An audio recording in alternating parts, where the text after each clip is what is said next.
নমস্কার বন্ধুরা, সবাই কেমন আছো? আশা করি সবাই ভালো আছো, সুস্থ আছো। আমিও ভালো আছি। তো আজকে তোমাদের সাথে শেয়ার করব দুর্দান্ত স্বাদের একটা রেসিপি। সেটা হলো বিচে কলার রস দিয়ে সিমুইর পায়েস।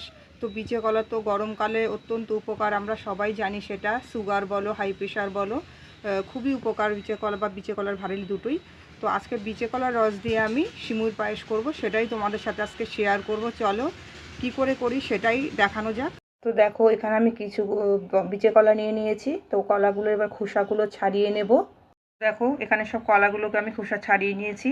তো কলাগুলো খুবই নরম হয়ে গেছে, আর কিন্তু এইভাবে কলাগুলো অত্যন্ত নরমই হতে হবে, নাহলে কিন্তু রসটা বেরোবে না।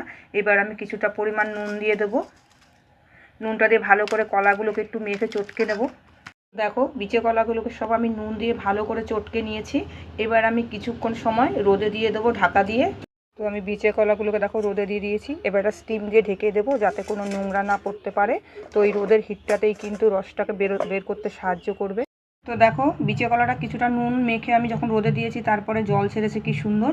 তো এখন আমি ভালো করে একটু সাদা কাপড়ের ন্যাকড়া একটু ছেঁকে নেব।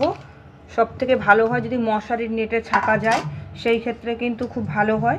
তো মশারির নেট যেহেতু আমার কাছে এখন নেই, তো আমি সাদা একটা কাপড়ের সাহায্যে আমি ছেঁকে নেব। তো দেখো, রসটা কিন্তু খুব সুন্দরভাবে পড়ছে। এইভাবে ভালো করে রসটাকে নিগড়ে নেব। যত প্রেশার দেবো ততই কিন্তু রসটা ভালো বেশি পড়বে। তো আমি গ্যাসে একটা কড়াই চাপিয়ে দিয়েছি, কিছুটা পরিমাণে ঘি দিয়ে দেবো। ঘিটা গরমও হয়ে গেছে। এবার সিমুইগুলোকে ঢেলে দেবো। সিমুইগুলোকে কিছুক্ষণ নাড়াচাড়া করে নেব। তো সিমুইটা কিছুক্ষণ ভাজা ভাজা করে নিয়েছি আমি।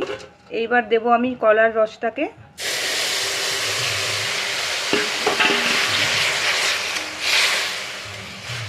কলার রসটাকে দেওয়ার পর আমি কিছুটা পরিমাণ দুধ দিয়ে দেব।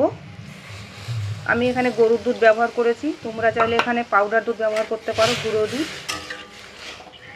তো দেখো, সিমুইটা কিন্তু ফুটে গেছে। এবার আমি দিয়ে দেব কিশমিশ, কাজু বাদাম আর কিছু আপেল কুচি আছে। তোমরা চাইলে কিন্তু এখানে খেজুরও ব্যবহার করতে পারো। টক জাতীয় ফল বাদে তোমরা একটু ব্যবহার করতে পারো।